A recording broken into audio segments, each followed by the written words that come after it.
This town needs an enema. Time to do some sketchy shit. Doo-dah, doo-dah. Hope I get away with it. Oh, the doo-dah day.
Hey everybody, welcome to Stupid O'Clock.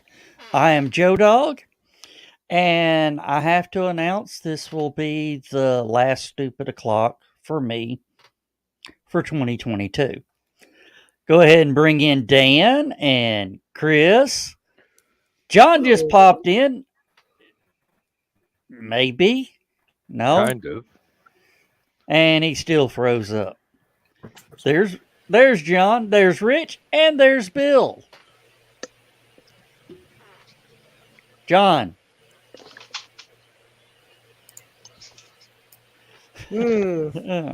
Somewhat. No. I will be going to a New Year's Eve party, so I will not be on the New Year's Eve show. So hello, sir. Yeah, we got a whole lot of people commenting in here. We got comments from Carl, Donna, Rich, Dan. Well, Carl, Donna, and Sarah. Everybody else is already here in the room. Hey, Donna. Oh. Donna's going, hey, guys. Oh. Are you ready for this year to be over? I'm ready for next year to be over. I'm ready for the decade to be over. Oh. I'm ready for it to be 2040. As I was telling everybody backstage, I have tomorrow. I have all of 2023 to work. I have 2 days to work in 2024, but those are separated by 5 weeks of vacation. Then I will be a pensioner. Whew. I never thought it would end. I didn't think I'd signed up for 20 to life, but apparently I did. Hey, Dan, do you know why women are obligated to cook for their husbands?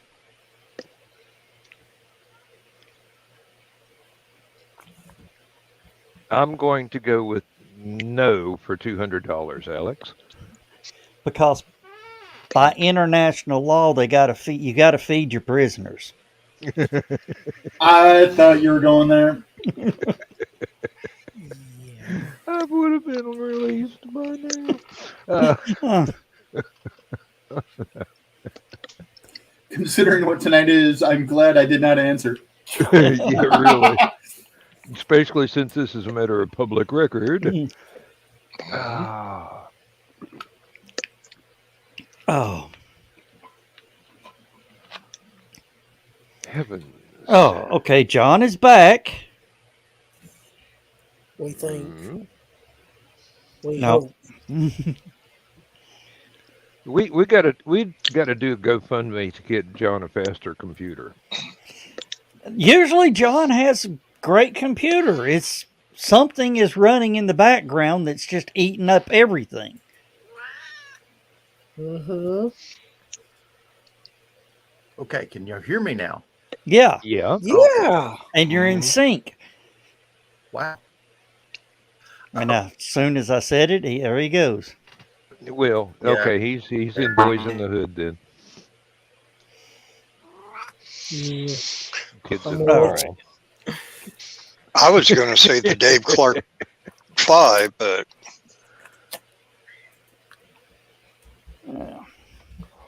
Now, on all this weather situation we've had, has anybody heard from Christine and them up in Michigan? I mean, seriously, Ted? Because I haven't seen a post or heard a word. I admit that I have not been on Facebook very much because I'm still. How far north in Michigan are they? I think they're lower up. They're on the lake. Yeah. In Upper. Dan, They're not a Youper, but they're on the lake. Okay. they apparently are doing okay because I seen them respond to a post that Kathy Jackson made today. And So Carl- at least I know they're Okay. out there.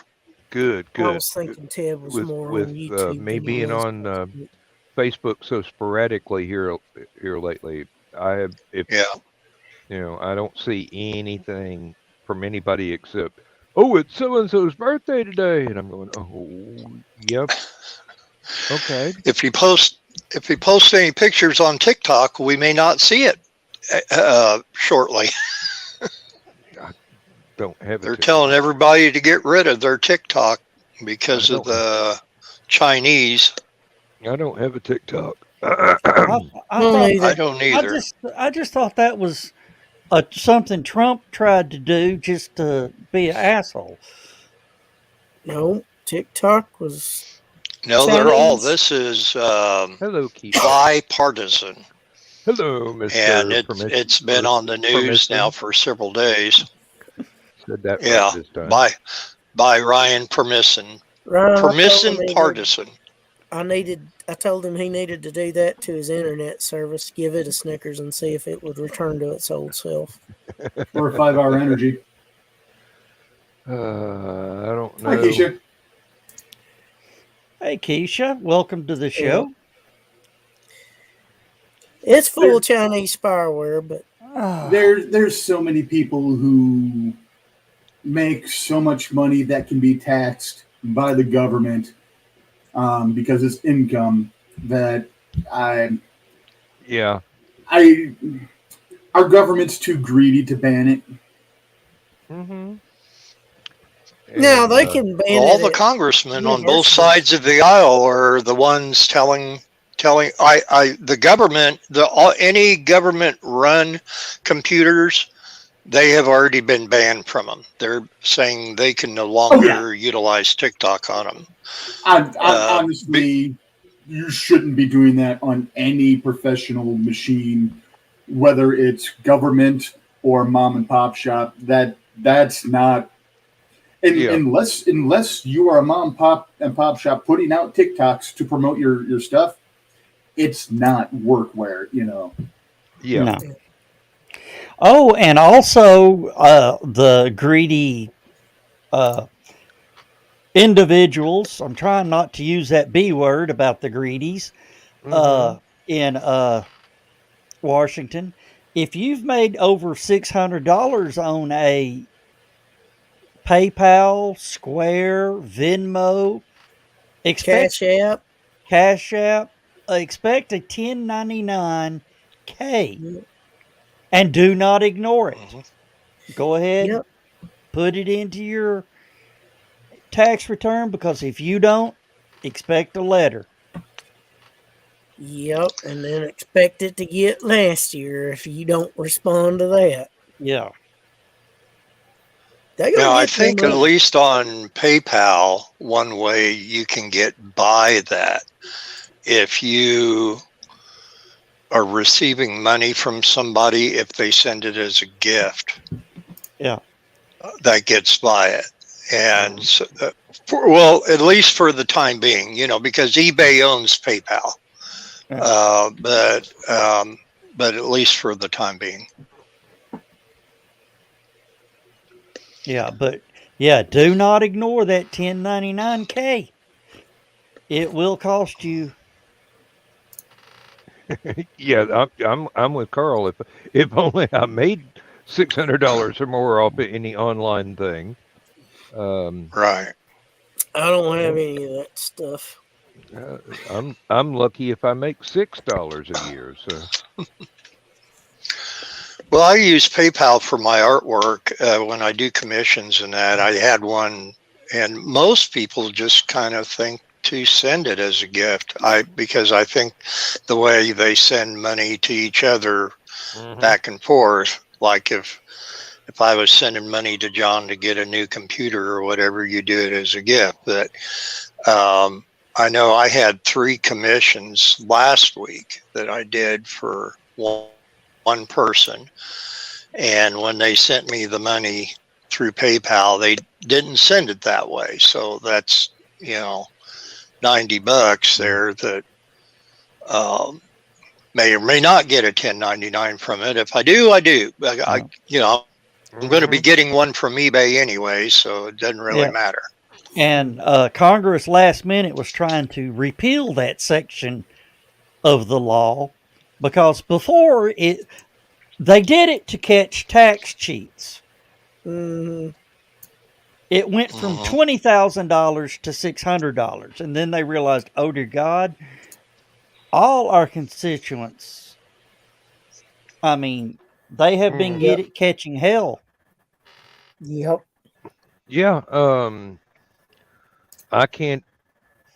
If that were true, I mean, if it were strictly enforced without any leeway and without any loopholes, um, I couldn't even transfer a balance from my bank account to my wife's bank account through PayPal without her having to suddenly pay taxes when she has Yes. no income whatsoever. And that's part of the problem with it because there's no way to tell. Yeah, I mean, I used to be able to do it through the bank itself, Yeah.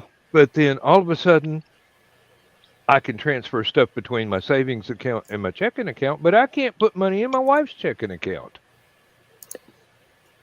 Excuse me, without going through PayPal. I don't. There's got to be another way to do it. It's not readily apparent on the bank's websites. But they said Zelle doesn't qualify because that's bank to bank. Oh well, I got to look into that then. Mhm. They'll catch up to him.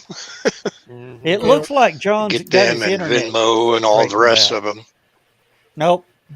Every time I brag on his internet, it locks up on him. So I'm just going to shut up. Wait a That'll be minute. the day. They're trying to experiment here.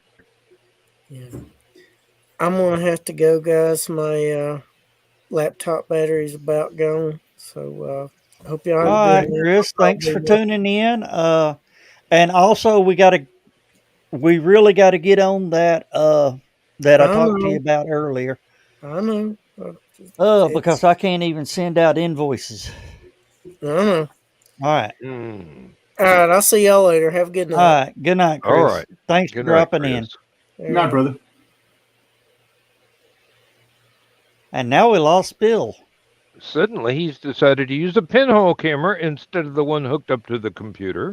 Did you see how he shrunk back? That's what made me say that. And we lost Bill. Now John's gone away. I'm getting dizzy. Nope, John's back. And he's And better moving. than Am I ever today. working? Well, let's So just far. say I'm not going to say anything because every time I do, something goes wrong. And it did again. How is that different than any other show? Yeah. And Ryan's asking, how you doing, Rich? Doing pretty decent. Yourself? Oh, and there's one thing I do have to say right now before we get off on a tangent. Yeah. Happy anniversary, Rich. Thank you. You said 28 years? 18. Or 18? 18. Don't put that much on you already? Okay. This is going to sound bad. It feels like much longer, but that's just because I can't remember a time without my wife and kids at this point in time. But it also feels like, holy crap, it's actually been 18 years. So at the same time, it doesn't feel like it's been quite that long, and it's like it's really only been that long. And not in the bad way. I mean, it's my wife and my kids are the best parts of my life, and my grandkids. My grandkids are really good parts of my life too. So, Yeah. Well, Rich, I am now approaching a second lifetime of being married. I've been married twice as long as I was before I got was alive before I got married. okay. If that makes sense. Yeah, it would explain the third childhood too. So you've been alive longer being married now than you have been being single, is what you're saying. Yeah. Okay. Carl says he's been married for more than half his life now. I With have too, Donna. but More than half his wife. more. Bill, you gonna get us in trouble. I got married at 21. Yeah, I got married at 21, and we've got 35 years in. Dang, we lost everybody. Yeah, mine's getting kind of wonky over here too. I'm wondering if John's went my way. Are they still hitting that asteroid with the radio signals from the HARP thing up in Alaska? I don't That know. might be doing it. Well, I've been sitting here trying to figure out what that spot was on my head and realized it was a dirty spot on the screen.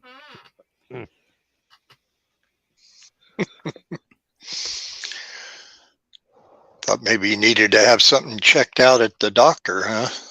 Yeah. Lord forbid, Oh. that sounds expensive nowadays. Oh, and for all my armchair This man rockets, would have been 100. go ahead, Bill. Oh, okay. I'm behind or whatever. No, I was just going to say this guy would have been. Looks like he's flipping everybody off, but this guy would have been 100 years old yesterday. Yep.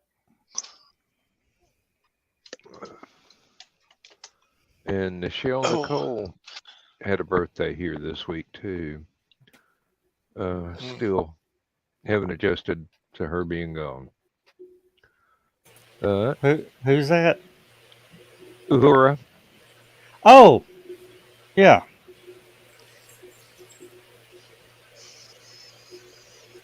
Dinner arrived. Misty should be here shortly. Red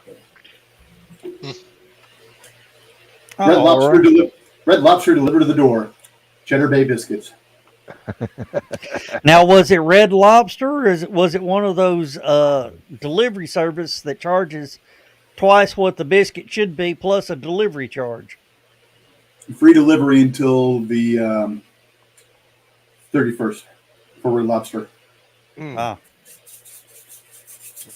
You better work it now, because I only got till Saturday night.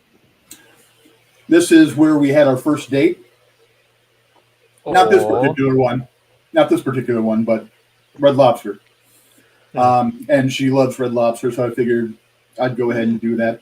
If the delivery charge was going to be just ungodly, I wouldn't have made it tonight because I would have actually drove out to pick it up myself. But since it was free delivery, screw it. I'm a lazy bastard. You should have taken her out to Red Lobster. Considering she just got off work 20 minutes ago, she probably didn't want to actually go out to the restaurant tonight. I'll probably end up taking her out sometime on Saturday for a date. Sounds like a plan. Yep, I have to take Lindsay over to Joanne's Fabrics, I believe is what she said. Trying to remember the text now. It was in the middle of the day and I was busy on Saturday. Don't know what for. I assume it's something fabric related. We shall see. Well, you can get anything there anymore. I occasionally go there to get art supplies. Well, when they're on sale. Yeah. There are lots of places that I hesitate to go because I know I will see something that I want that I don't necessarily need. Well, everybody gets on to me for wanting to go to Hobby Lobby for stuff. But when I go to Michael's and Joanne's, they don't have what my wife is wanting. So we have to go to Hobby Lobby. Mm-hmm. Hobby Lobby has all the good sales anyway. Yeah. And they're like every single week. So you can, when I was buying the frames, the album frames for the Beatles and Monkees and all that I got hanging on the wall, they had 1 week where all the framing and all that stuff was on sale. What was it, 50% off? And then the next week it wouldn't be on sale, but you would know that the week after that it would be again. So I would plan out how much money I wanted to spend to put a album framed up on the wall, which I don't have that many, but anyway, by knowing when it would be. And then the alternate weeks, they would have other things and that. But, Yeah. and, you know, it's kind of like Menards with the 11% that they were doing all through the year. Well, I heard first part of February they're going to put out all the 4th of July stuff. For what year? I mean, they've already 2023. They've already got Valentine's Day for 2028 out in the dollar stores. Yeah. I think I about everybody choked has Rich up on Valentine's that. Day out. Well, no, it's jokes I make about that on a fairly regular basis. So, Yeah. yeah. Are they jokes when it's true? This is, yeah. You can still joke about something that's true at somebody else's expense. It could happen. I do it all the time, which is why I'm an asshole. But Yeah, I know well, the I'm St. one. Patrick's Day stuff is out already at Hobby Lobby. I wouldn't be a I bit wouldn't doubt it. surprised. But at a hobby I had to store, hold it back on a actually joke makes for Rich. sense because you have, a lot of the stuff is crafting and building the stuff for it. So, I understand Christmas stuff being ready in like July. September because if I'm going to make a crap ton of ornaments, I need to start at least in September to make sure I get them done for the entire family. Mm-hmm. Oh, lot earlier than that if you're making them to sell them. Yeah. You have to start in the springtime. Yeah, really, Yeah, because because you got to start selling them around October if you're going to for anything that's homemade. and, And that's why Hobby Lobby has that stuff out Yeah. that early, or everything out early. Well, I took my Christmas lights down today, before the first of the year, but I took my Christmas lights down and had neighbors, walking by and everything. And they said they absolutely loved my decorations this year.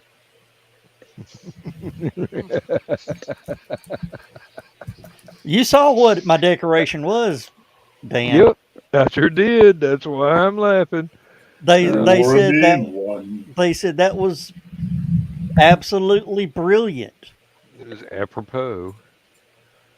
And it was so simple. I walked out there, took that string, flipped it once, and down it came.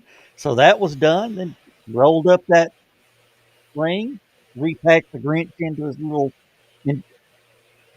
box, rolled up my cords.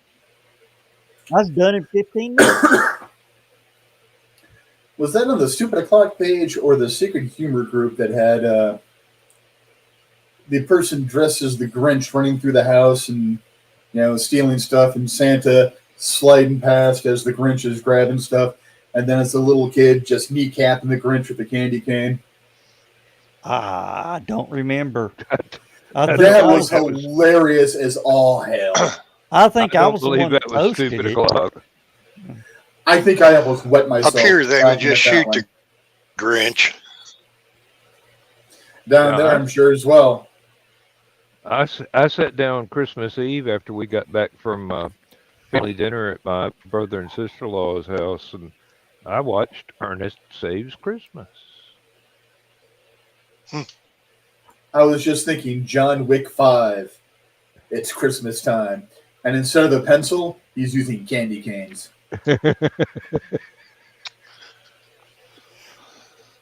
Well, we always have to watch A Christmas Story and the Christmas Vacation on Christmas Day when we go to Jenny's to celebrate Christmas. But this year we watched the new Christmas Story Christmas, where Ralphie is all grown up. It's set in 1973, and he goes back home to the mom's for Christmas. And I won't say much more about it because, in case anybody wants to watch it. And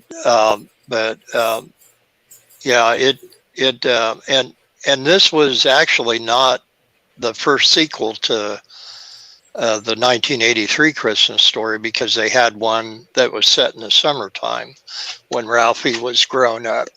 I think it was called My Summer Story or something like that. Came out in 94, I know, but yeah, the guy that wrote it, Gene, whatever his name is, he narrated Shepherd, it. Yeah, Gene Shepherd. He narrated that one. So who's the narrator in this one? It sounded like Peter Billingsley from the. I think it is Peter Billingsley because they figured out a way for the old man's part, which, dealing with Darren McGavin's death in 2006. And I will tell you, a lot of the original kids are back in it now as adults. And there's a lot of parallels that they draw to the first one and that. But the only thing that I could not understand was that they did not have Melinda Dillon as the mom. And she's still around. She's 83, but she's still around. They had Julie Haggerty as the mom in this one. Ah. All right, guys. Misty is about to pull in, so You are talk to you off guys later. to celebrate. Yep. Have a I good might one. be around for last man standing. Happy anniversary. Rich, tell her happy anniversary from all the stupid gang. Very well. Good night, bud. Oh, Yep.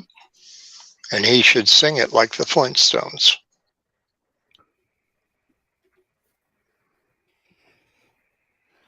Oh, I just posted a good meme on the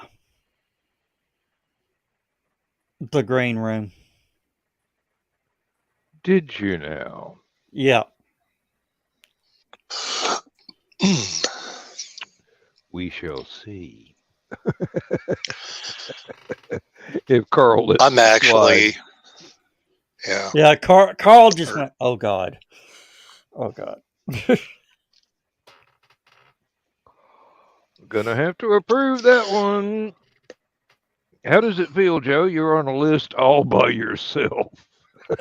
Hey, I got double secret squirrel probation from Carl. I'm good. And there's Carl. Oh, geez, I'll be right back. Oh, Hey, the problem is I got to thinking about the rules of the green room is you can't be offended. Challenge accepted. Oh, dear. Mm.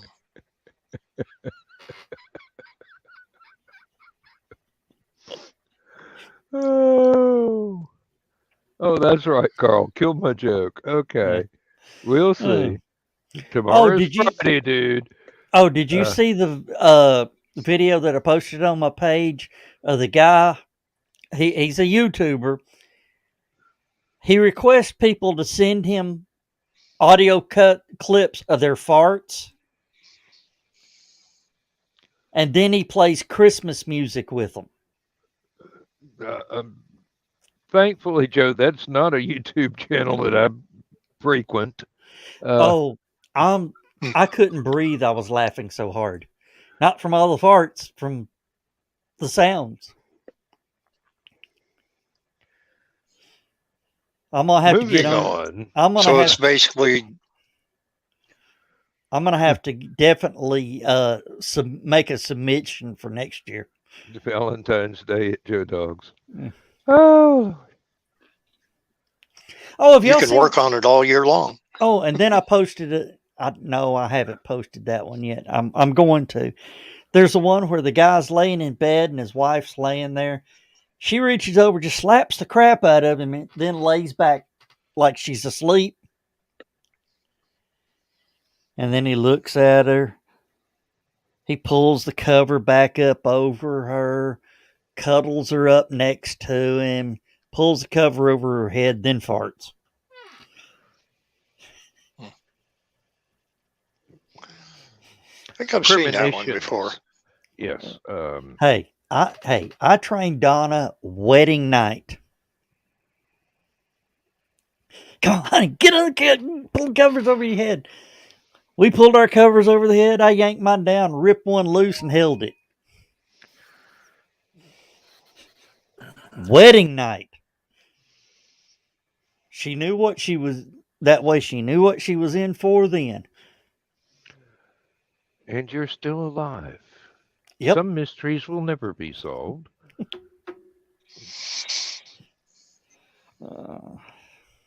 Can you hear me now? We can Yeah. hear you, but you're Am I moving? delayed, but we can hear you. Oh, okay. Yep. About an hour ago, my internet started acting wonky. It did that a couple days ago too, when it was cold. Yeah. So I'm not sure if the weather has affected our internet lines down here. Good evening. Yeah, I'm wondering. Prelims and such. It used to be back in the day, John, when we talked on CB radios and that in the 80s, and Carl could probably confirm this as well, that the coax, if there was any type of pinholes or anything that you could get condensation or something in the coax, that you would notice it during weather like that. Well, I never had that situation, Bill, because usually me and my dad were running so much power that if there was a hole in the coax, even on a good day, the SWRs would spike, so we would know about it.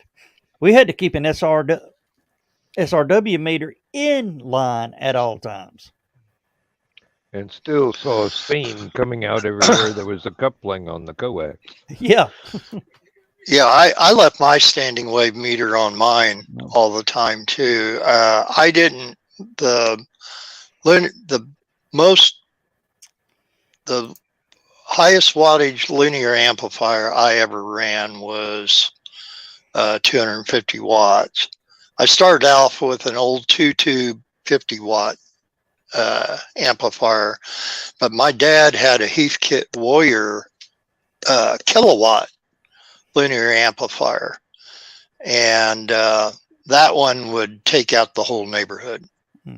He had to buy filters for everybody's TV sets for a 2-block radius.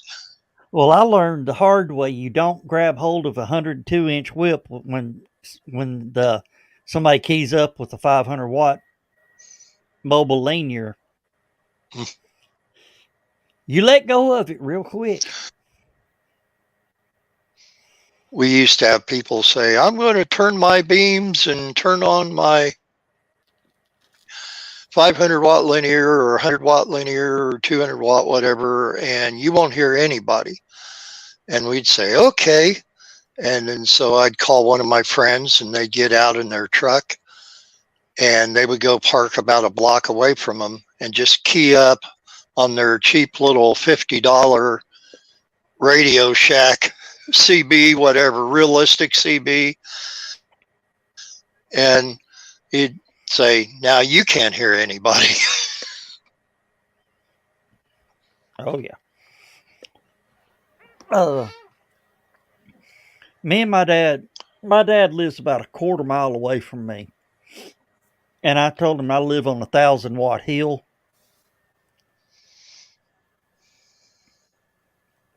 And I'm sorry, I got candy in my mouth. But, he would key up, we would have what they call radio races. Mm-hmm. Key up, see whoever gets over whoever. And one time he keyed up and he told me he wasn't going to let me talk. He's going to shut me down and all that. I keyed up and said something over top of him. And a guy, when he let go, this guy keyed up and tried to say something, but he was laughing too hard. Finally, he comes back and he says, I hate to tell you this, alley-oop, but your son spanked you and dusted off your britches.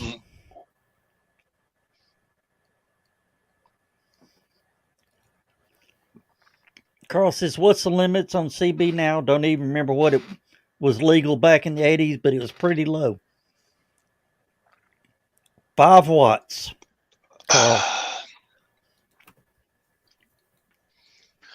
I think most base stations were set at 10 watts. And then if you took them to someone that you knew, which I knew of two different people in this area, that they could tweak them, put upper and lower sideband in there. I had a Robin 520D that came stock as with 25 watts to power, and it was 40 channels, upper and lower, and then I went and somebody put all the sideband in it for me, and then they tweaked it up to 75 watts.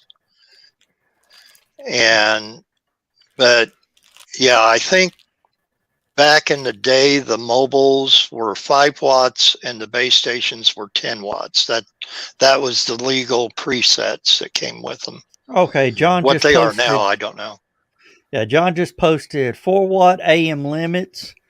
On the AM, most common form of CB.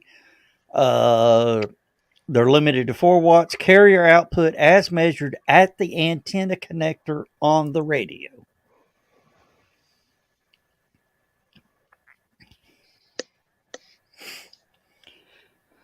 Huh. I remember back in the 70s when everybody was buying CB radios for the cars because of Bob McCall.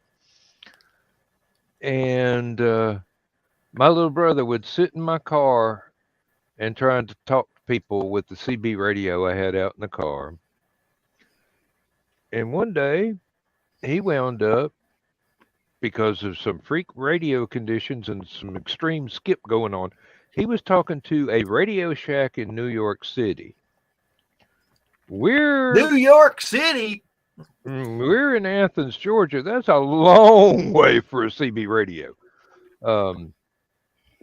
I didn't have any high power going to it. It was just, a realistic, wire it in and turn it on.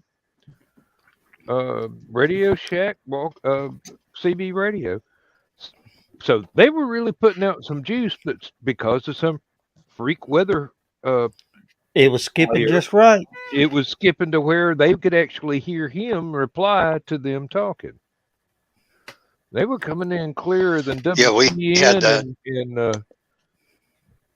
the one in Terre Haute. What was? You know that one, Bill? I keep asking. I can't ever remember it. What's that again? The radio station in Terre Haute. Oh, what was it, THO or something like that. There's several TB stations, and I know they had radio stations that had the same call letters. WTHI, what the hell, idiot? THI, yeah. Which that was also their TV station, Channel 10. And then they had WBAK, which was their ABC affiliate in Terre Haute. I only know that because when WAND, our local ABC affiliate at the time out of Decatur, Illinois, they lost their tower in a really, really bad storm. And WBAK let them run off or use their stations as an ABC affiliate. That would have been early summer of 1979, because that's when I was in the hospital with my knee surgery. I remember one time my dad was, he had his beams and all that, and he was aimed sort of northwest, northwest from the house, and his skip number was 218. He's out shooting skip, and this guy said keyed up, so he hollered at him. He said 218, Southeast Tennessee. Can you hear me? He says, 218, I can't talk to you because it's illegal to talk that far on the CB radios, but yeah, I hear you. So he came back and he goes, well, where are you at? And he said, well, I'm not supposed to talk to you since I'm in Nome, Alaska.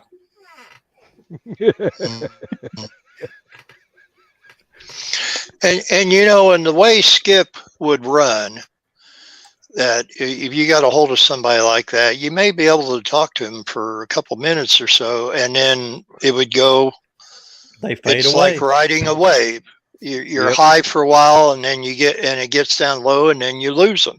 Sometimes if you wait it out, you might get them back again, but typically it was a one and done shot. Yeah. From my experiences. I remember when the radio station in Knoxville were bragging about they were the only radio station whose call letters was KNOX east of the Mississippi River. Somehow or another, they got grandfathered in for that for a while. Yeah. Yeah. W's are east of Mississippi. K's are west. Mm-hmm. Yep. Well, evidently, they'd been going long enough to where they retained the right to use the K once that division had gotten established. Yeah. But it's not that way anymore. I think what happened is they when they sold out, FCC went, hey, you got to go to W. Uh-huh. Mhm. Oh. Looks like John's brushing off his CB. Yeah. What is that? Cobra? Yep. What, 19? Yep. LTD Classic. I've got one somewhere that was small enough to where I could put the actual box under the seat of the motorcycle. And I had a headset and microphone that would go up inside my helmet, and a quick disconnect for when I had to stop and get off the motorcycle and didn't want to break my neck walking away and go, oh, forgot to unplug.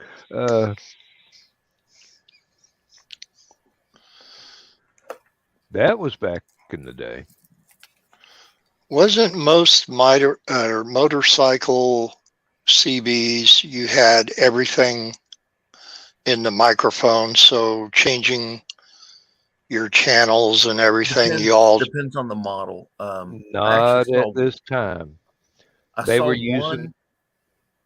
I saw one that had a control box on the handlebars, so you could basically look over here at your thing and flip it with your thumb. So that way. But Bill, also when you're thinking about when Dan's talking about on the radio, it was 23 channels and tube type. I don't think. Well, it had mine it was started too small, but it was only 19 channels. Or no, 23. You're right. It was 23. You were talking on 19. Yep, that was the only one that I could. Because it was under the seat, that's the only one I used. I started off with a 23 channel mobile. Yeah. Yeah, Carl says he's still listening to shortwaves. I heard our last shortwave in the United States shut down. Well, except for the number stations.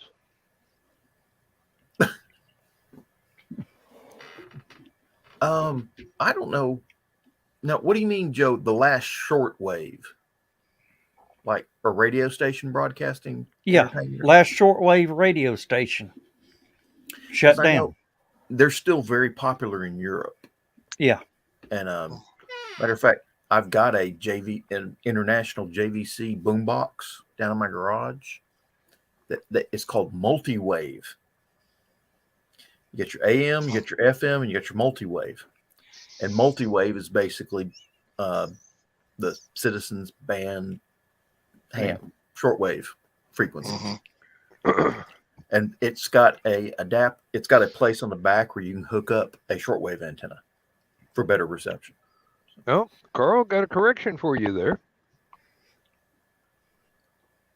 Okay. Evidently, there are still 3 in existence. unless one of those that shut down is the one that you knew about. I would say probably the one in Tennessee. Doesn't the National Weather Service broadcast on shortwave also? I'm not sure.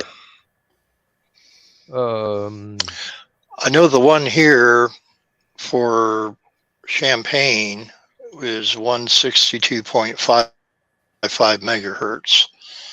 And but you can get online and pull up whatever one you want. But Yep.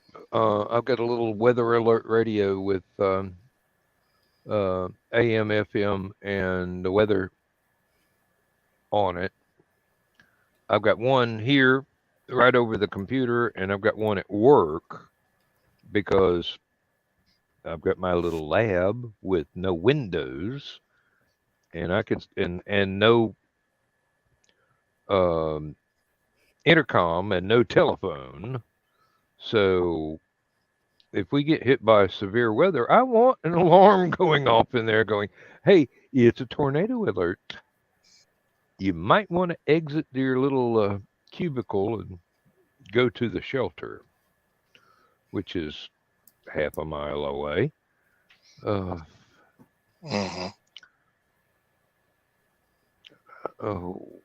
I dread to think what's going to happen when I retire.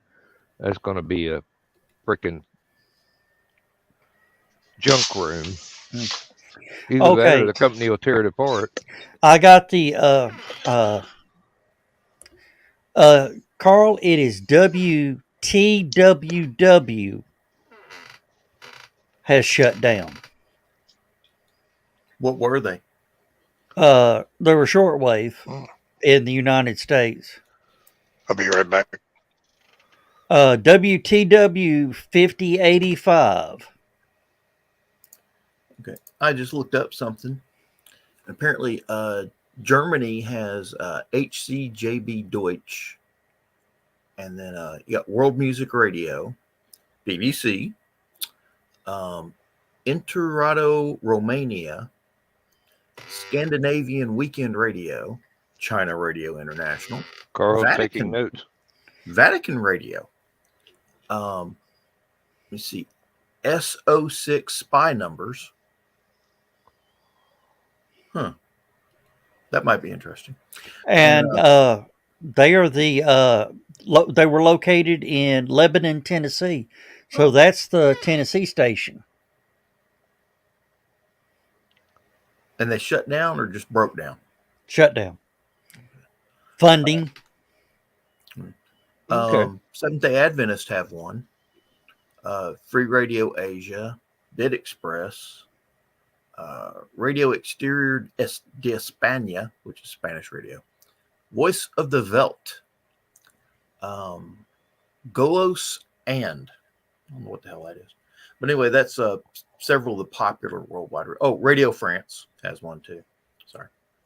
And let's see, Voice of America Worldwide News Reports. They have 4 different broadcasts. Then, of course, another Seventh-day Adventist radio station. Transworld Radio, Voice of Hope, The Planet, World International Broadcasting, and We Transmit Worldwide. So there's still a lot of big radio stations transmitting. I knew the Vatican had one. I thought they replaced it with the internet, though. But apparently they're still broadcasting worldwide over the shortwave. Well, America is going away from the shortwave stations, from what I was reading in the comments. Carl, I'm going to message you the video. I don't want that. Get back. Afghanistan has one called Radio Kabul. Apparently most countries do have a national broadcast. They need one called Rock the Casbah. And if they don't, Dan, you have the voice and you can start it. I don't think I've got time for another hobby. Apparently there's a lot of them in Australia, which would make sense considering how desolate. Big. Yeah. Yeah, really. When most of your people are on the coast and practically nobody's in the middle, and your country is the size of The United States. the United States or Europe, you're going to need something. Yeah, Australia has almost as much square mileage as the lower 48. I thought they were just a little bit bigger, actually. They are if you include Tasmania. See, Bolivia still has a lot of them. Brazil is ate up with them. Let me see here. Canada's still got quite a few. That's another one where population density is thin outside of big cities. Apparently, China has the People's Republic of China has quite a few, and then of course Taiwan has quite a few. Interesting. Must be radio fight or something. Well, from what I was reading, it's the expenses of trying to keep the over the air transmitters on. Yeah. It's cheaper to plug into an internet line. Mm. See, Germany has several. Radio Berlin International. But I'm reading this list, and apparently a lot of them closed. Let's see, about 2018, 2017, and 2019 seem to be a bad year for shortwave because a lot of them went down. Well, here is we got a new viewer, Wind of Israel. I want to say Shalom and Samich Hanukkah. I think that's what it is. I think that's how you say it. I think Hanukkah's still going, or it may have just ended, but Samich Hanukkah to Wind, and his name is Joseph David. Okay. Nice to have you on. Oh. I have thought strongly about getting a base station here at the house, but the more I think about it, the less utility it seems to have, because it would only get turned on when my wife can't text me. I always said if I ever won the lottery, I was going to move someplace that didn't have a telephone and buy a big shortwave. And if anybody really wanted to get in touch with me, they had to be desperate. Yeah. Turn it on for 1 hour a day. Click. Hello. Goodbye. What was that? What was that movie? Daddy Longlegs. Or was that the name of it? I forget now. Leslie Caron and the lovely Leslie Caron. Cannot remember that. Father Goose. Father Goose. That's the one. Thank you. Yes, indeed. Her and Cary Grant and Yep. Was it Travis Howard? Trent Howard? Trevor Howard.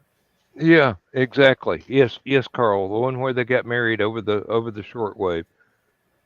Goody Two Shoes and the Filthy Beast.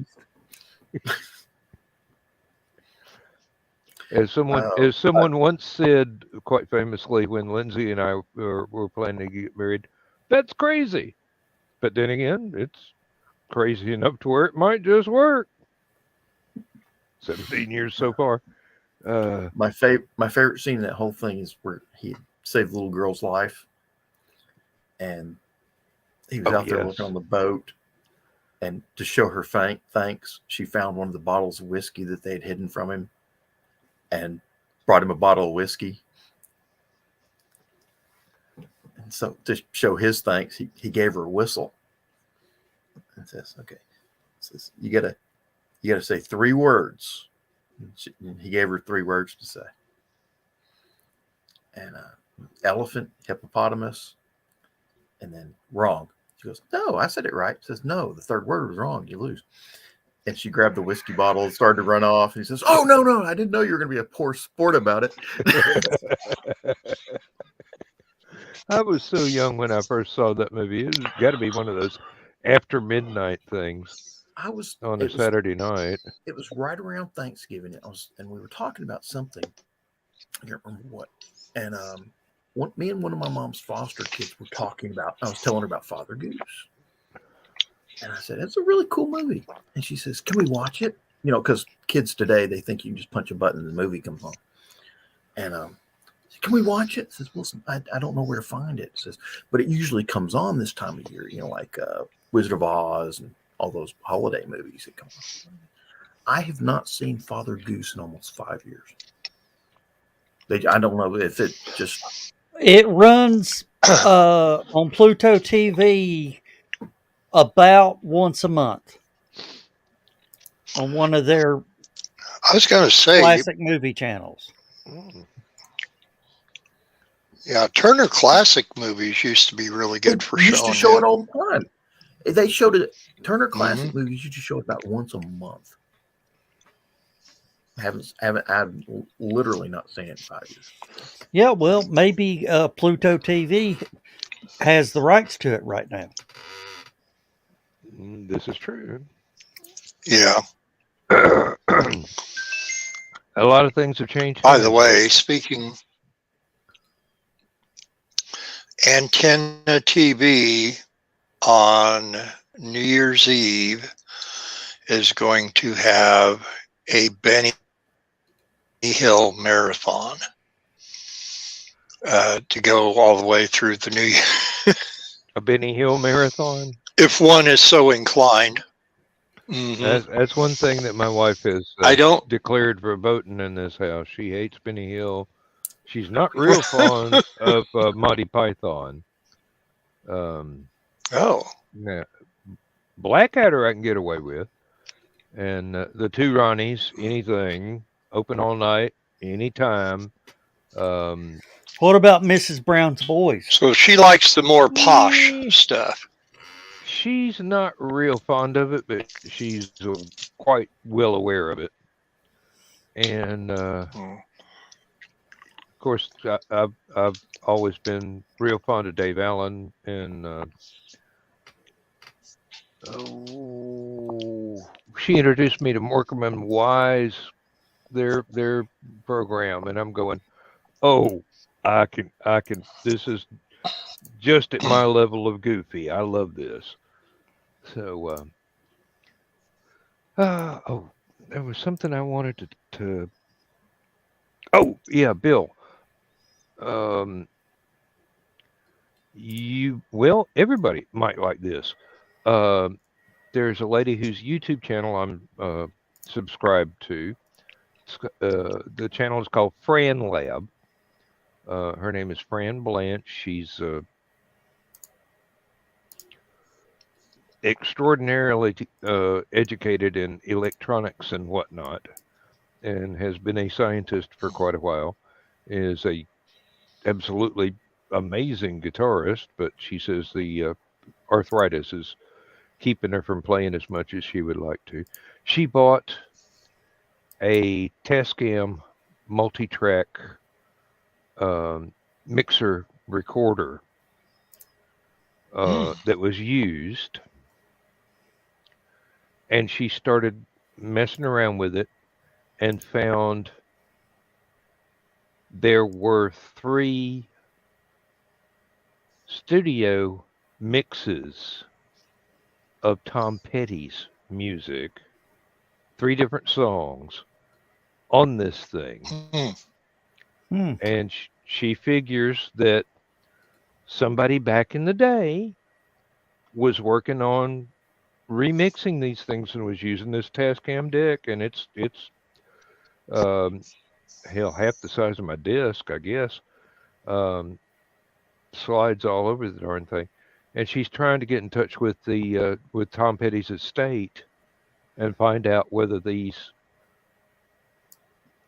She already took the hard drive out to make sure that she didn't accidentally delete Record this over stuff. it. In case it is historically significant. So she's trying to get in touch with them, and she's just going to give them the hard drive just to make sure it gets preserved, because it might be something that was sitting around in the studio while he was recording. I think it was one song off of 3 different albums, so it had been around for a while, wherever it was, and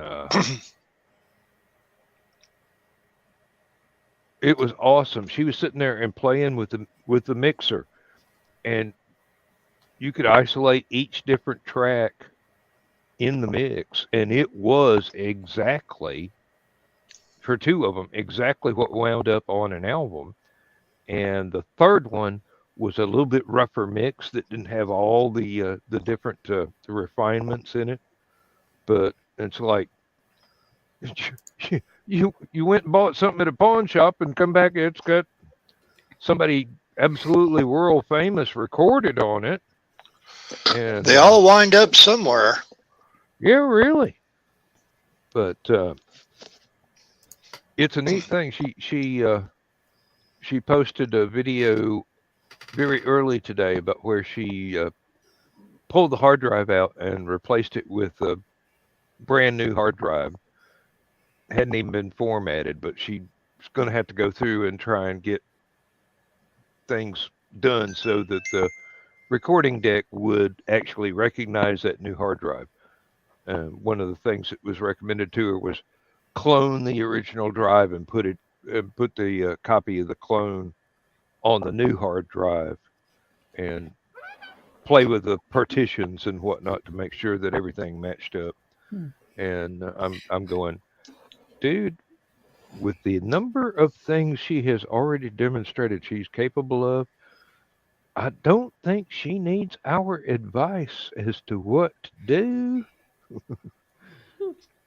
It'd be I like, wouldn't mind finding an old deck that's got, unreleased Johnny Cash or well, Prince or Michael Jackson. keeping up appearances. Yes, that's perfectly fine, Carl.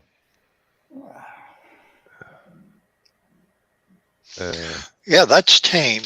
I like keeping up appearances, but it's tame compared to Monty Python or Benny Hill or the Wild One or the Young Ones. Now she started to kind say of likes the the Wild young ones, Ones. but in small doses.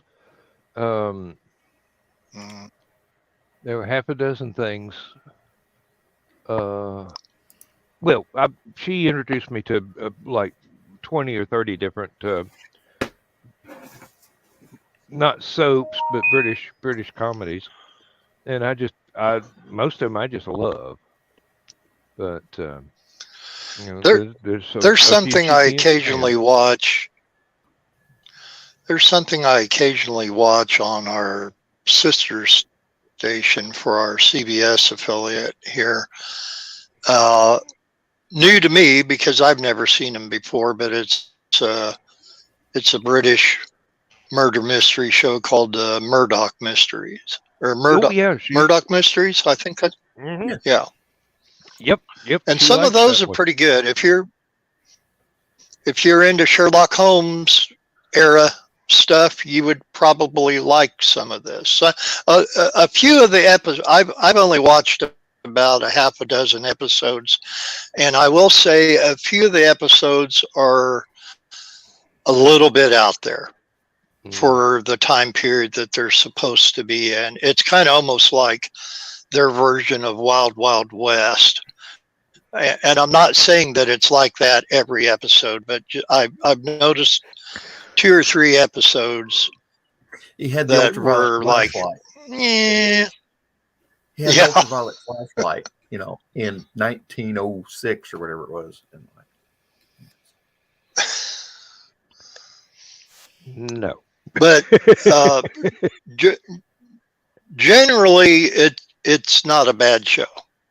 no, it's very. I like Jeremy well, Brett's Sherlock Holmes a whole lot better, but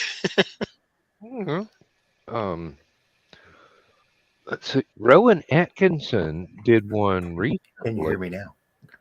that was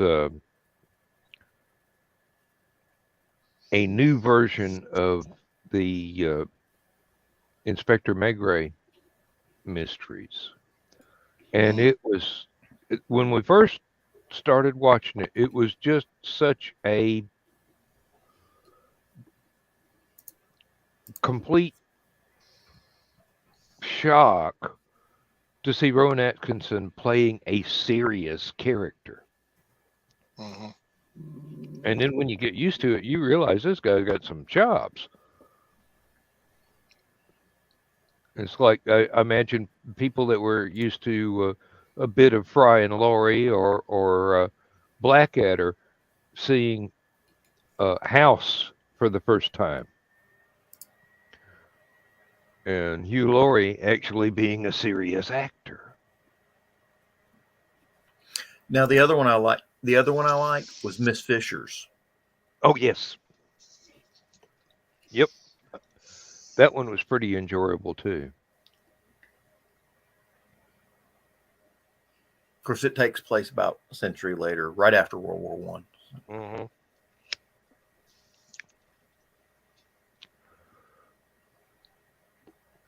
Late 20s, if I remember.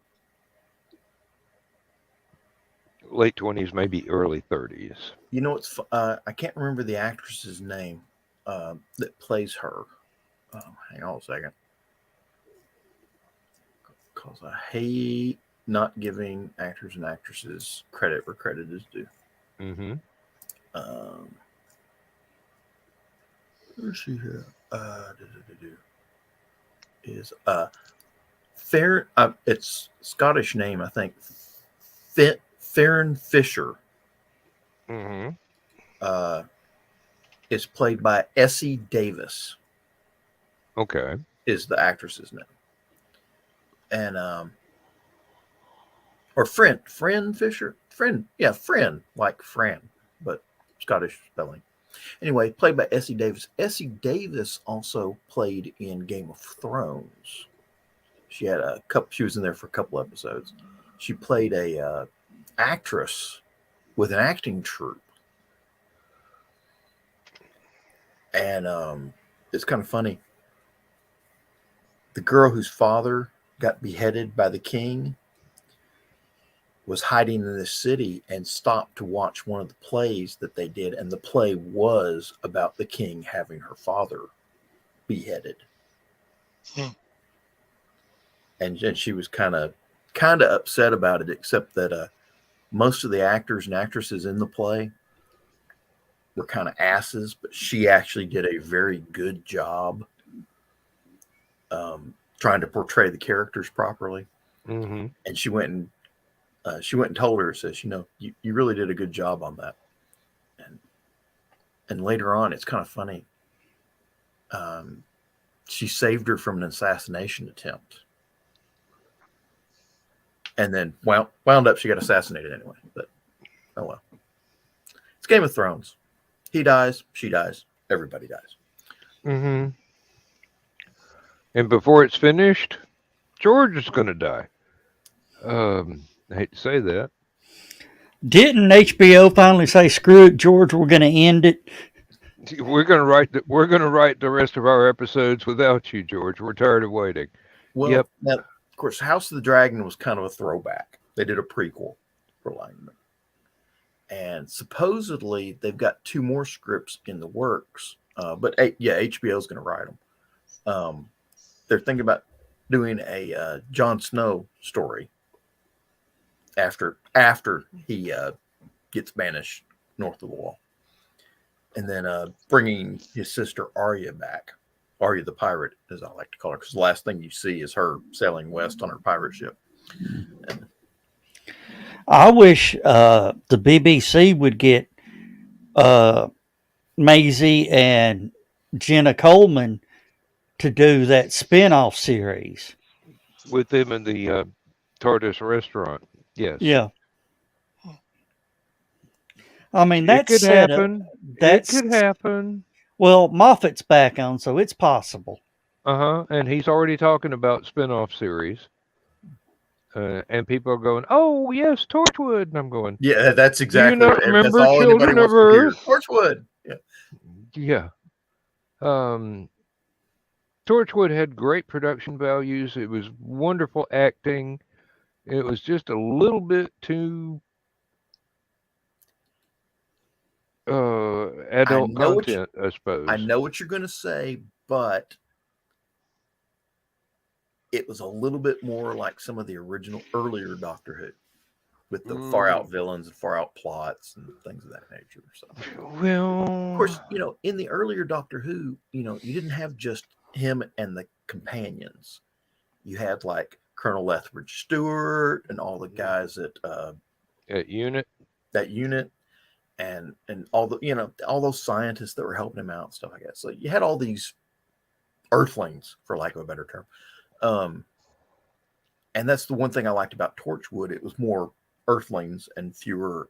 It was almost like Tales of Unit or something like that. So, There were some. Is Torchwood the one with yes, yes, Baker's companion? Tom Baker's companion? she's one of them. Yeah, Sarah Jane. Oh no, she had No. her own. She had her own show. She had her own, yeah. But she was also in Torchwood. Sarah Jane? Yes, she was still connected with them. Her and K9. I'm not sure which Torchwood she was in. I can't remember exactly which. They had like 3 specials and crossovers. Well, they had Torchwood come into Sarah Jane Adventures a couple of times, at least once, and no, they had a policy that they weren't ever going to bring the Doctor into Torchwood because it was adult content, and they didn't want kids to think, "Oh, the Doctor's going to be in there. Yeah, this will be great." There was this one episode of Doctor Who, and it's one of the more recent ones, where the bus went through the warp in the tunnel. Yes. And wound up on this weird planet, and they were trying to rescue it. And wound up Unit came in and cordoned off the area, and then the Doctor showed up. And who I can't remember her name, the lady that was in charge of Unit. He says, Unit says, I thought Colonel Stewart would be in charge. She says, no, sir. Colonel Stewart's passed. And she goes, he kept asking about you right before he passed. And you're conflating you're conflating 2 different episodes, I'm sorry to say. Oh, am I? No, yes. They said The one with the bus was a David Tennant. The one where the Doctor found out that Lethbridge Stewart had passed away was a Matt Smith. Because it was that one. She was talking to him while he was trying to avoid that one scientist. Now I can't remember that actor's name. The scientist who was the Doctor Who groupie. Yeah. Oswald. No.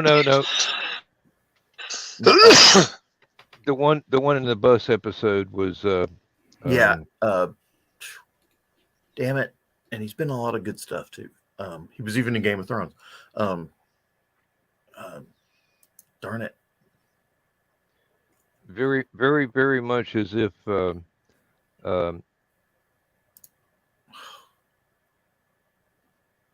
drat. Now the names escaped me. Yeah, I hate aphasia.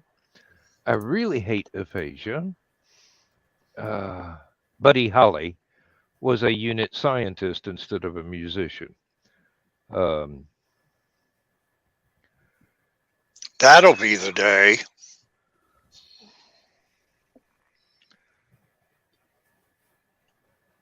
Sorry, Planet had to of say the it. Dead. The episode. Planet of the Dead was the one with the was a bus. tenant. It was a tenant episode. Had a jewel thief named Lady Christina. So they were kind of getting back to their old Doctor Who roots, sort of thing.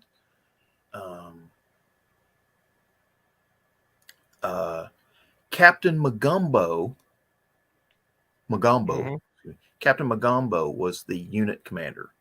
Yes, she was in one of the last Sylvester McCoys. They had a Brigadier Bambera, and did a great job. And Elizabeth Stewart was also in that one. It's kind of neat watching retired unit deal with active unit at the time. Let's see. No, the one where he finds out that Lethbridge Stewart has passed away, I think that is one of the big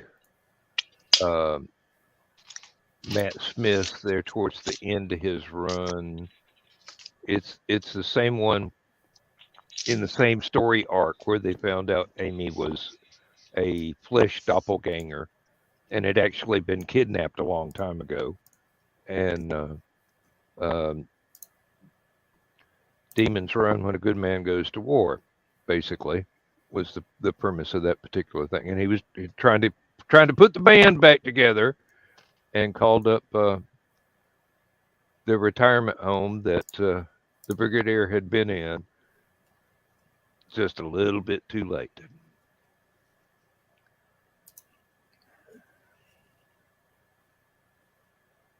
Darn it, I still can't find that guy's name.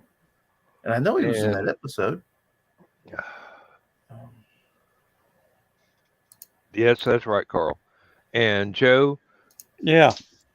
Joe Bachman, the one you're thinking of was a Capaldi, and it was the one where Missy had reanimated pretty much every corpse on Earth as a Cyberman, and one of them just happened to be the Brigadier, and he shot her. And then that's the one where they used it to kill off one of the companion, wasn't it Jenna Coleman's boyfriend? Yes, Danny Pink. Yes. Yeah. She was on the phone with him, and off screen he stepped out in front of a car, and she heard it on the phone, which absolutely caused a paradox in the show, because Danny Pink's grandson or great-grandson came back from the moon in several episodes beforehand. Mm-hmm. So there's a paradox. Yes, there is. And I'm not sure that will ever be resolved, but... Because they've also killed off Jenna Coleman. Yeah. Clara. Even though she's up and walking around with... Arya Stark. Yep. Different universe or multiverse. Yeah, but it's one of those complicated things where Lee Evans was the guy's name that played the scientist. Mm-hmm. He was also in The Fifth Element. I did not know that. Dan, did you see the clip of the Tonight Show with the Jimmy Fallon Tonight Show? And they had Maisie, whatever her name is, Maisie Williams. Maisie Williams on the about the end of the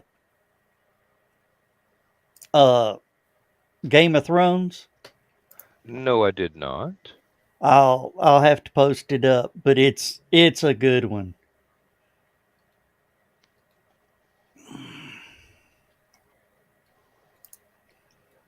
Yeah, Carl, that's a good possibility. Maybe Danny Pink did have a son with another woman. Somehow or another, those genes got passed on, and fan speculation is that Clara had a pregnancy that nobody knew about, but then they went and killed her off, and then plucked her out of time in the moment of her death, so that if everything doesn't go right, she's going to wind up having to go back to be dead.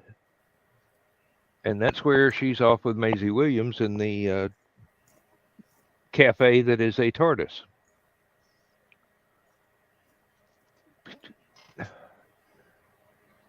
And you think my time travel stories are complicated? Seriously, I got nothing on Doctor Who. Well, they don't call him a Time Lord for nothing. Really, and that.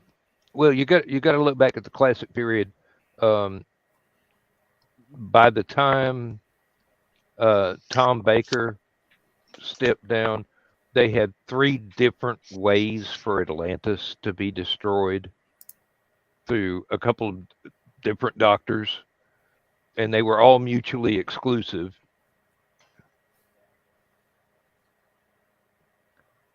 And that's just one part of the classic era.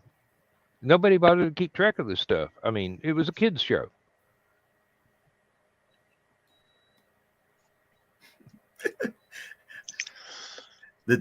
Kind of the thing that I was watching yesterday, going through all the Stan Lee documentaries and that everybody was posting, and one thing, it was an interview of him talking about 20,000 years ago when he first got into doing comics, and because the comics were made for little kids and the writing was made for little kids, it's like, that skyscraper is about to fall, I must save it. And that's why he came out with the Fantastic Four. People who had problems, same way with Spider-Man and Iron Man with alcoholism and everything. And, and it, what made it work, basically.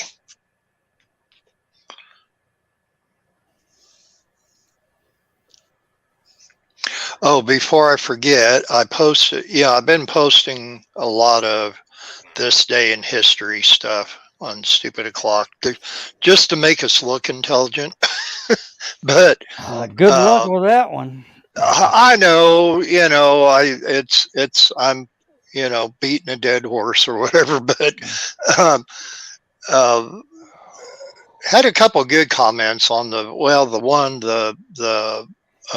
George Washington funeral one and stuff, but I did the one today for Wounded Knee because this is the anniversary of the massacre, and I was hoping to find the whole Ken Burns documentary that Peter Coyote narrates. Could not. Found about 18-20 minutes worth of it, which was kind of the meat of the documentary. So I put that up in Stupid O'Clock, and where they were talking about that and making the Christian references to the Lakota Indians and Yavolta, the Paiute medicine man that started the ghost dance and everything and that. But I did a little written thing as well earlier in the day, but I've been so busy with everything else, And while we're talking, I'm working on a banner photo collage, whatever. I'm starting an eBay store after the first of the year, so I can increase my listings among other things. And so I've been doing that and everything else. So, but I did not find that whole documentary, but what's up there is worth watching, and especially with Peter Coyote and all that in it, doing the narration. But it's from the official Ken Burns one, though. I don't call it the massacre. I call it the Sioux Indian retribution. Well, it was actually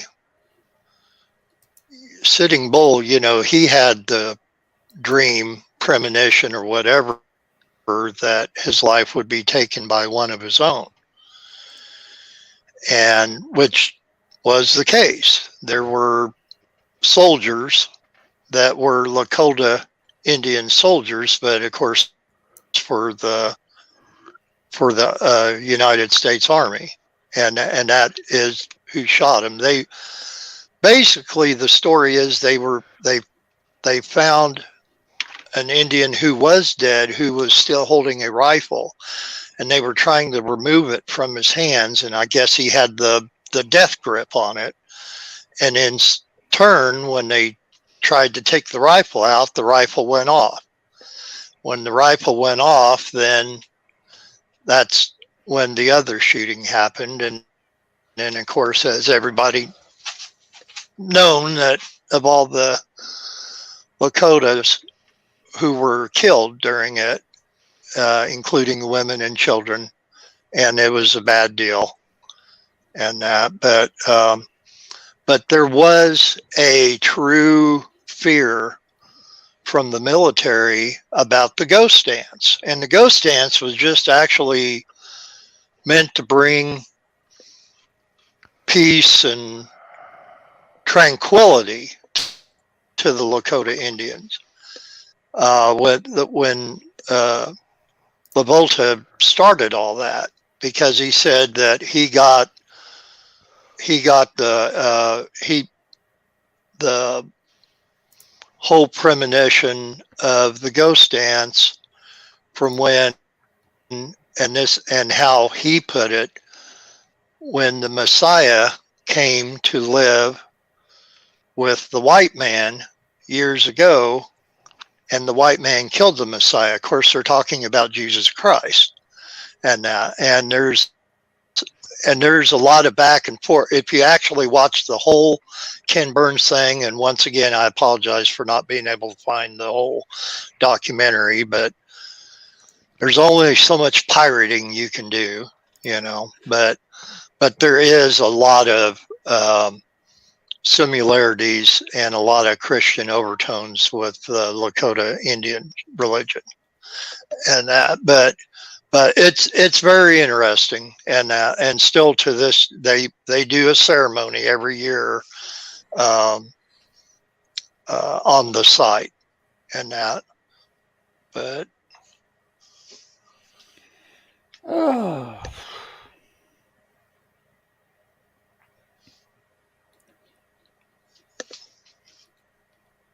Oh. How much time we got? Good grief, we still got 30 minutes. Oh.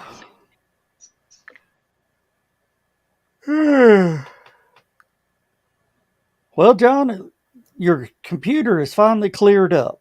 I don't think it's the computer. I think it was the internet, because it was doing fine earlier, and then right about the time I noticed the computer was dragging a bit, so I restarted my computer just because I'd been playing a game that was kind of graphically intense, and reset all that. And it's for about 40 minutes right before the show started, it just couldn't do Facebook or anything. I think we've got some damaged lines around here from all the tree limbs and stuff that came down during the storm. and they're slowly getting them back up. And then you got all the people that basically, because of Christmas, I think everybody's electronics basically doubled. So we've got twice as many people using the internet after Christmas than we did before. Yeah, I don't have that problem.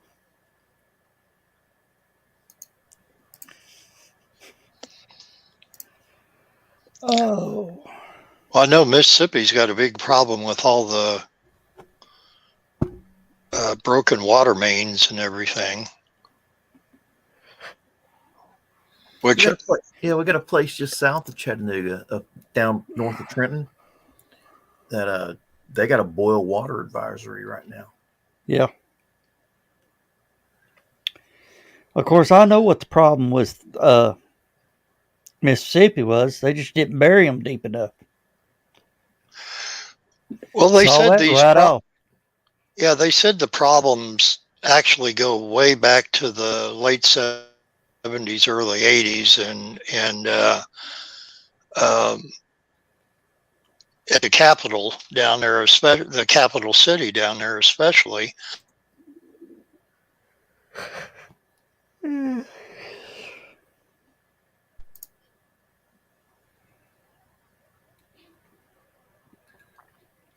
Of course, is Carl still here?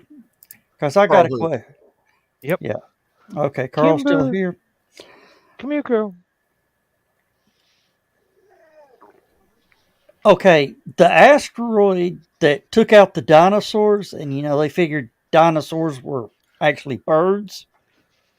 Does that mean that with that asteroid it killed more than two birds with one stone? We're like billions. This is Kimber. Kimber. She can't hear you. I've got the headset on. She's going through a false hysterical pregnancy.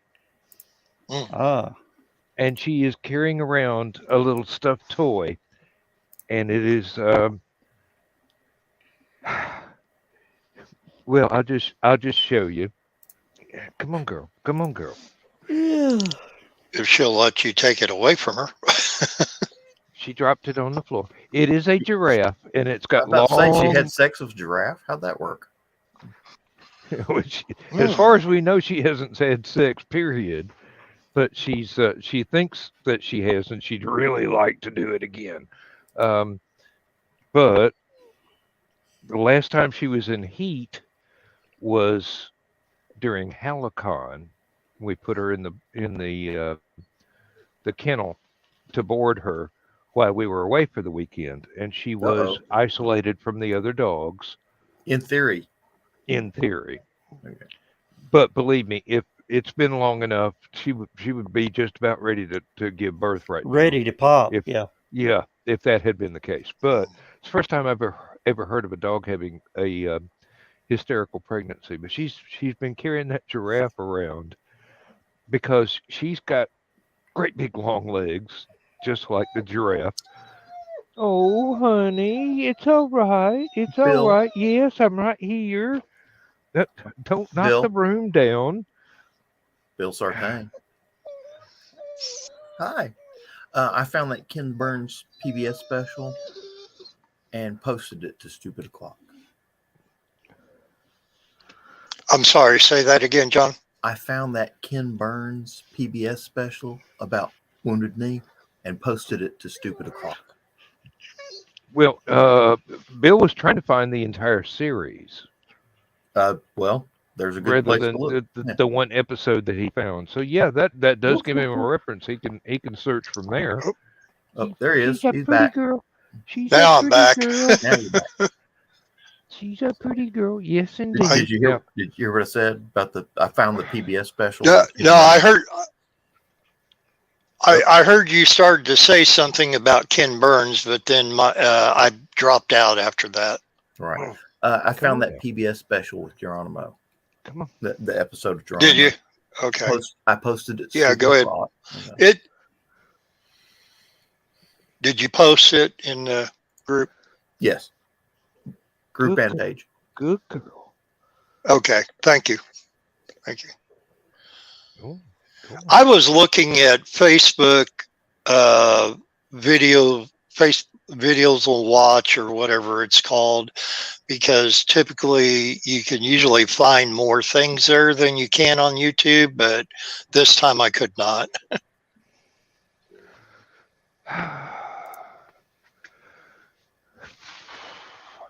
Sorry about that. She's walking around whimpering. She tried nesting under the headboard of the waterbed. Chewed up a bunch of electrical cords. Now I've got to rewire 3 or 4 things under the headboard of the bed. And Do you then still have the bladder mattress, or do you have? it's a memory foam mattress now. Oh, okay. Because I was thinking, oh dear God, if she chewed up the cord for the heater. For a heater, no, but it's one of the things that she chewed up was a pole lamp. Another one was the lights from the dimmer switch on the headboard. And we're thinking she actually unplugged this stuff before she started chewing on the cords. Otherwise, she'd be a spectral entity at the moment. Yeah. I guess you've done like we have before. Find out the hard way that the heater's burned out on the waterbed. Twice. And then there was the time when Lindsay and I were asleep, and I rolled over and put my elbow through the mattress. And we had to get up at 2 a.m. and with wet clothes, have a bucket brigade from the master bedroom to the bathroom to empty the water from the burst mattress someplace harmless. Thankfully, when I rebuilt the waterbed frame, I had put like enough coats of polyurethane on there where it was a 1/4 inch thick, totally waterproof. So it didn't gush out on the floor or anything. But we replaced the mattress with memory foam, and it's not as comfortable. Oh yeah, I know. Memory foam is not as comfortable as a waterbed mattress, let me tell you. But I'm not going to put my elbow through it. We had the full wave mattress. Oh, we had the I don't remember if it was semi-waveless or fully waveless. Now ours had the I went and got the pedestal for our bed, king size bed. But I took one of the drawers out before. I mean, this is before Donna even knew. I kept them at somebody's house. I took one of the drawers out, and the end piece to the because it was the king size. If you put them together, they would be too close. But if you put the little divider in, well, I went and had a door put on the end piece so we could have that access up the middle. I showed that to I took pictures of it and showed it to the salesman. He goes, "Who made the door?" I told him. He says, "Okay." The guy from the cabinet shop called me. He goes, "Thank you." I said, "For what?" He goes, "I now have to build 25 of those damn doors for the waterbed company." I went ahead and raised the pedestal by the thickness of another 2x4. so that I could get out easier. Lindsay wants me to take it back out because it's harder for her short little self to get out. Yeah. But yeah, and he was charging the waterbed company like $35 or $40 for that little piece to go in. They were selling them for $80. Yeah. And couldn't keep them.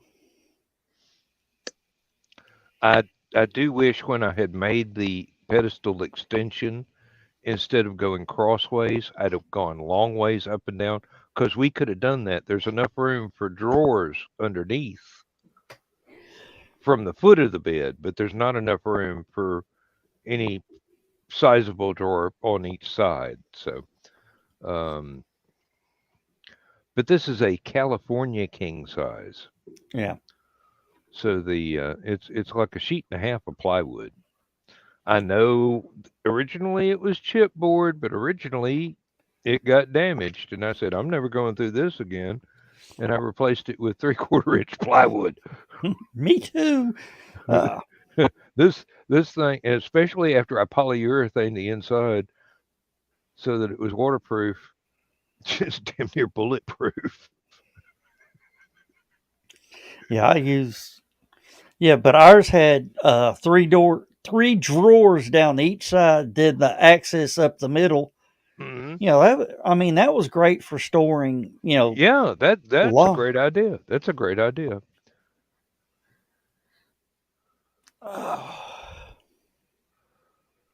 Especially in a house this small with storage being at a premium. I have learned some things from watching the boat videos about things you can turn into storage that you wouldn't think of before, and that's definitely one of them.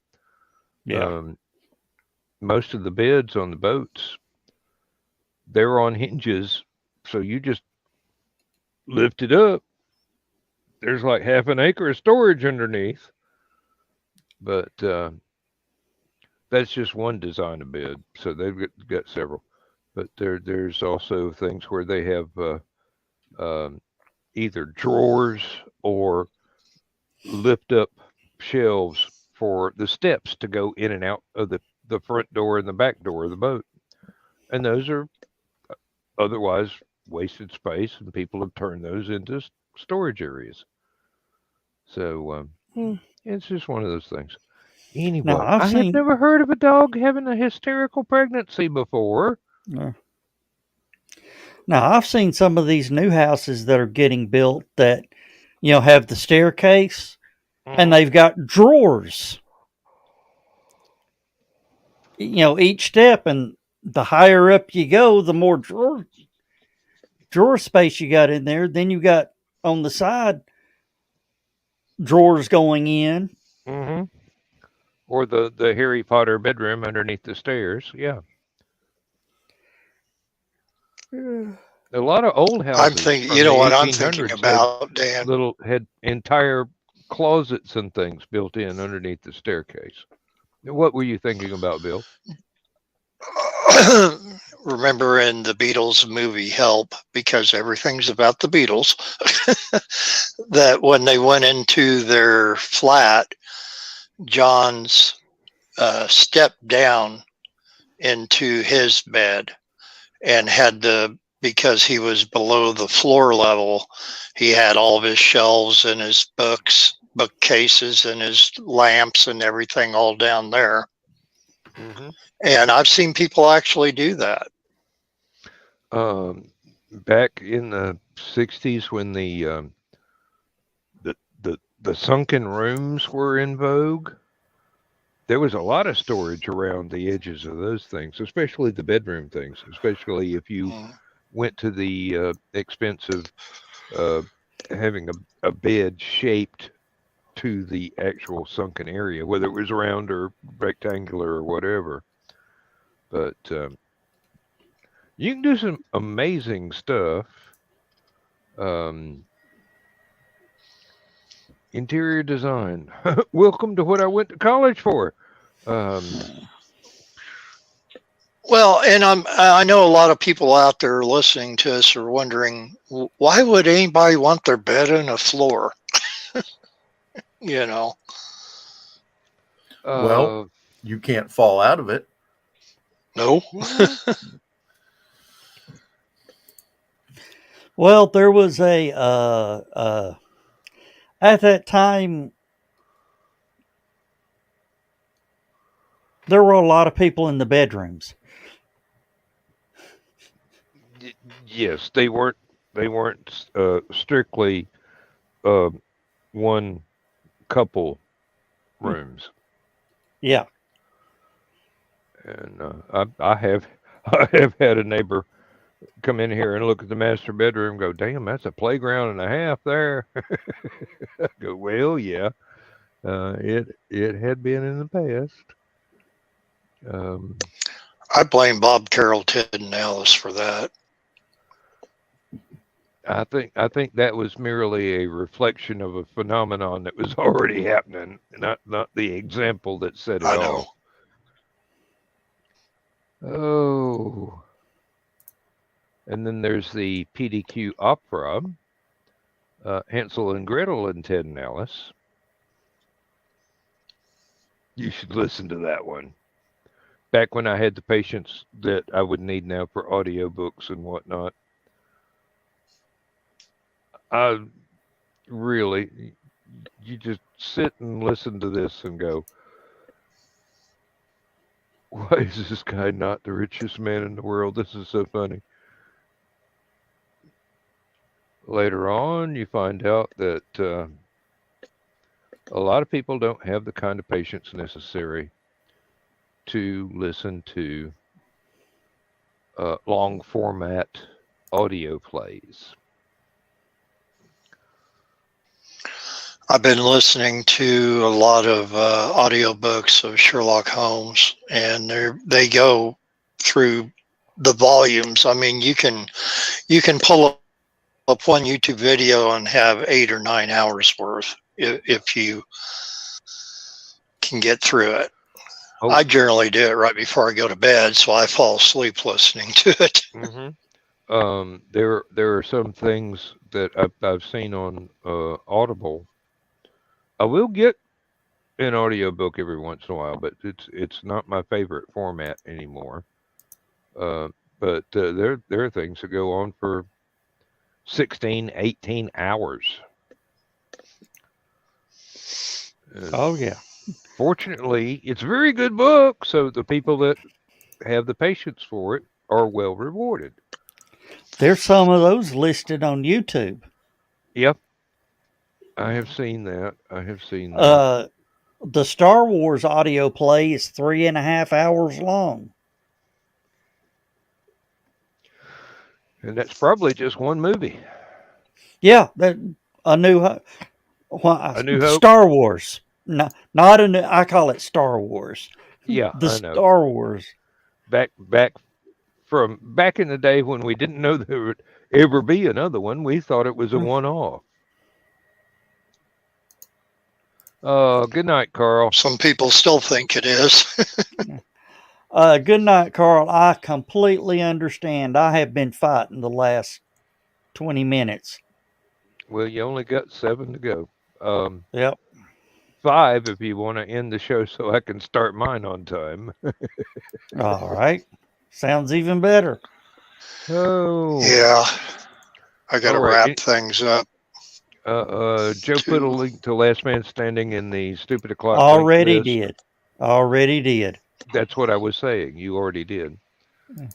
So if any of our friends in the listening audience need the link as well, I sent one to Donna. I believe I sent one to Carl and go, hey, well, sometimes he's awake. Yeah. And Rich has got the one in the Stupid O'Clock link list. So. And Chris has too. Well, Dan, you're sort of a mathematician. You could figure stuff out, right? Yeah. What's that?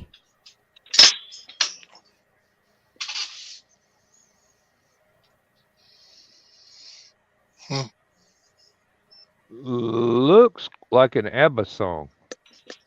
No, that's a formula for a bad romance. Oh. Well. No wonder I didn't recognize it. Oh. Let me see. Joe Bachman, here you go. You now have the thing in there if you want to join. If you want to just watch, you know where it is.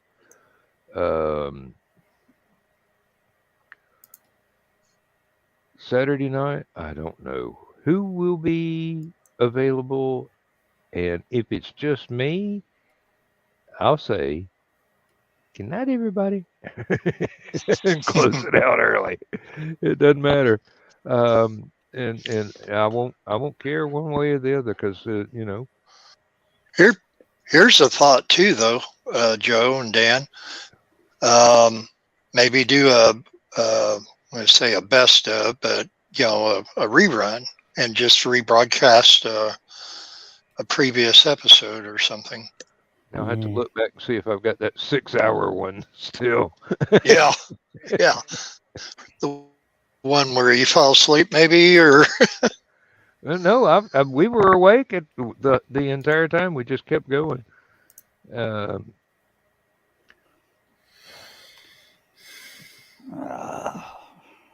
No, I think the ones where I fall asleep, I don't save them. I don't put them on the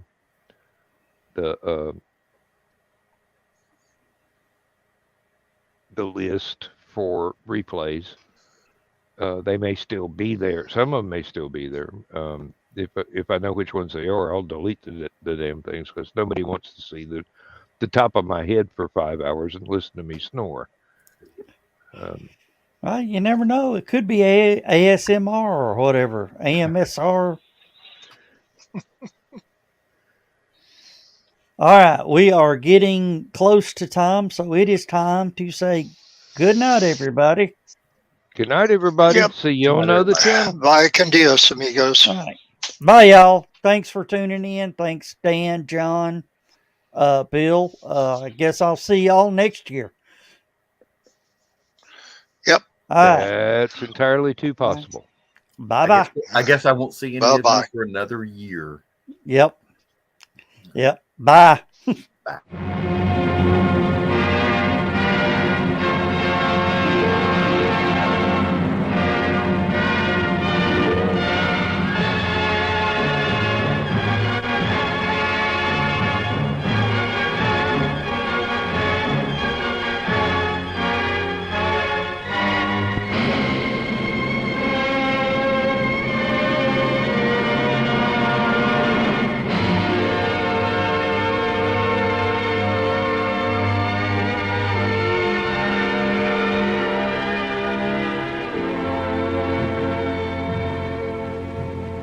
I have slept the surly bonds of earth